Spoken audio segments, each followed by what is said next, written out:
তো দ্বিতীয় বক্তা মঞ্চে এসেছেন, কথা বলবেন। আমি বলছিলাম আমাদের জান আর মাল আল্লাহ কিনে নিয়েছেন আর আমরা বিক্রি করে দিয়েছি। যদিও জান মাল আল্লাহ, তবু আল্লাহ কিনে নিয়েছেন, কিন্তু আল্লাহ এটা নিয়ে যাননি কারো কাছ থেকে।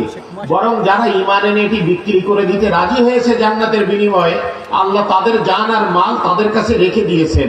কিন্তু আল্লাহ চান যে জান মাল তো আমি কিনে নিয়েছি, কোনো জিনিস বিক্রি করে দিলে আর দাবি থাকে। এই জন্য মাল জানের দাবি আমরা ইমানদাররা করতে পারবো না, এর দাবি এখন আল্লাহ কিন্তু আমার কাছে রেখেছেন। আল্লাহ চান তার এই মাল এবং জানকে আমানত হিসেবে আমরা আল্লাহর মর্জি মতো ব্যবহার করি। এজন্য আমাদের দায়িত্ব, আল্লাহর জান আল্লাহর মাল ইচ্ছা মতো ব্যয় করতে পারবো না। আল্লাহ যেভাবে বলবে সেই নিয়ম কোরআন হাদিসে আছে। সেই কোরআন যদি নামাজ পড়তে বলে নামাজ পড়া লাগবে, রোজা, হজ, যাকাত, দান, সদকা, মা বাবার সেবা যত্ন যা বলে তাই মানতে হবে। ন্যায় বিচার করা, আবার মদ, জুয়া, জিনা, ব্যভিচার, অস্ত্র ব্যবসা, সুদ, ঘুষ, দুর্নীতি, খুন, জুলুম এগুলো আল্লাহ করতে নিষেধ করেছেন। যেহেতু আমি আল্লাহর কাছে বিক্রি, তাহলে আল্লাহর কথা শোনা লাগবে না, লাগবে না? এজন্য আমার দায়িত্ব হলো কোরআন এবং হাদিসে আল্লাহ যেটা আমার জন্য এই জান মালের জন্য নিয়ম দিয়েছেন সেটা মেনে চলতে হবে।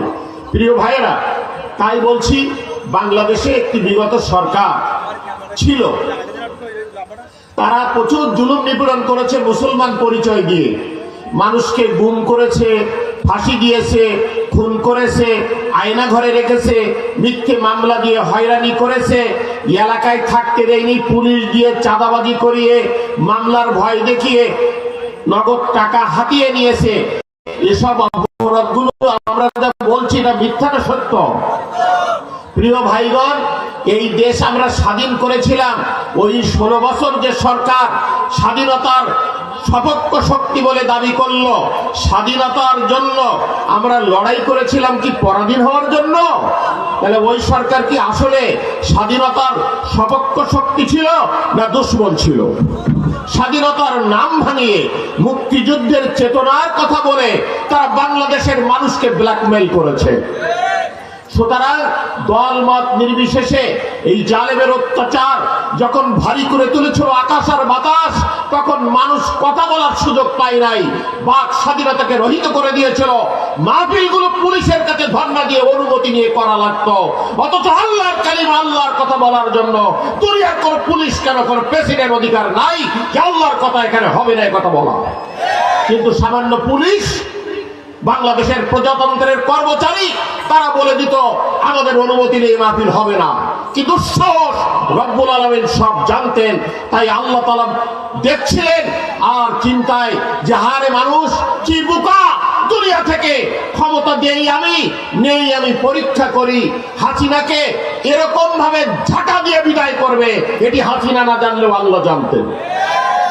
ছাত্র জনতা ফুঁসে উঠল, শিক্ষিত যুবক সমাজ, এই সমাজে আর বাতিলের আতঙ্ক নয়, বাতিলকে বরং এমন ভয়ে ভীত করতে হবে, রক্ত দেব, জীবন দেব, তবে বাংলার মানুষের স্বাধীনতার স্বাদ ফিরিয়ে দেব।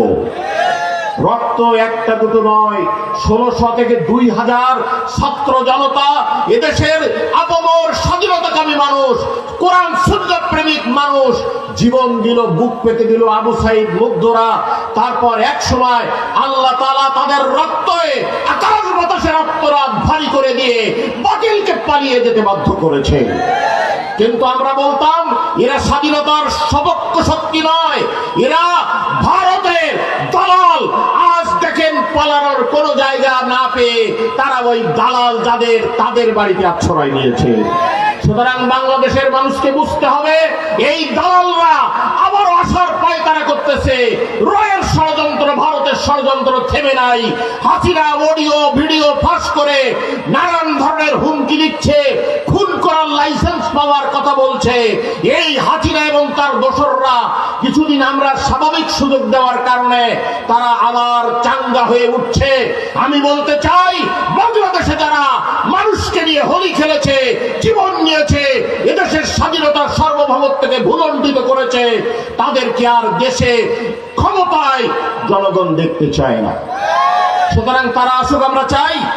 তারা আসলে তাদেরকে আইনের মাধ্যমে বিচার করে পায়ে রিমান্ডে নিয়ে জেলখানায় ভরে রাখতে হবে আজীবনের জন্য।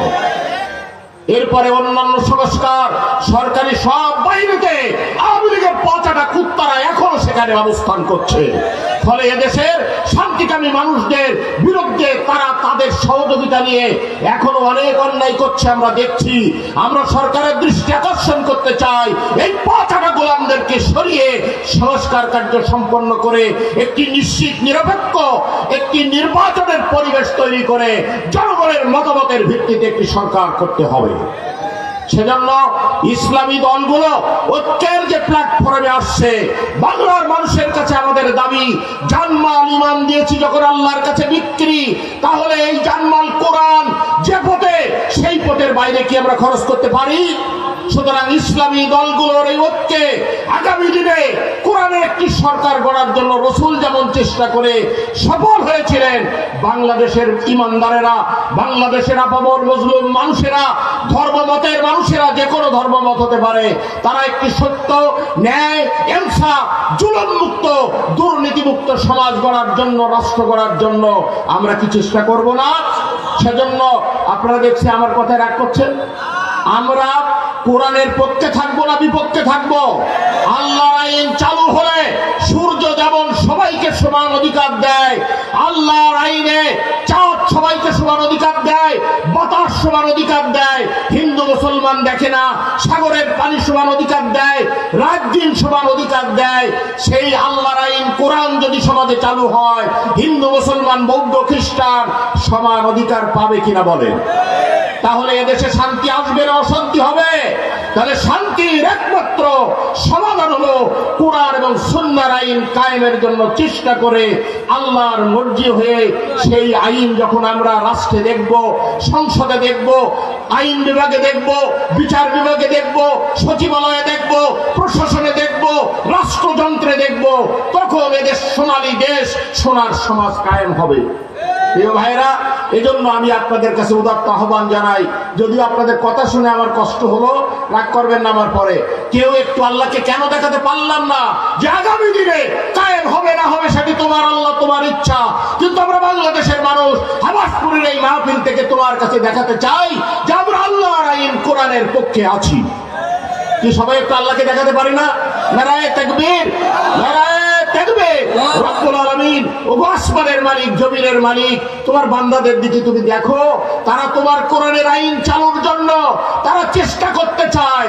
আবু সাঈদরা রক্ত দিয়ে যদি একটি দ্বিতীয় স্বাধীনতা আনতে পারে, তাহলে আমরা কোরআন কায়েম করে শান্তির সমাজ আনতে পারবো না কেন? তুমি তৌফিক দাও, এই মাহফিলকে আল্লাহ সফল করুন, সার্থক করুন। সকল আলোচকের আলোচনাকে আল্লাহ তাআলা কবুল করে আমাদের হৃদয়ে ধারণ করে সেই অনুযায়ী আগামী দিন গড়ার তৌফিক দিন।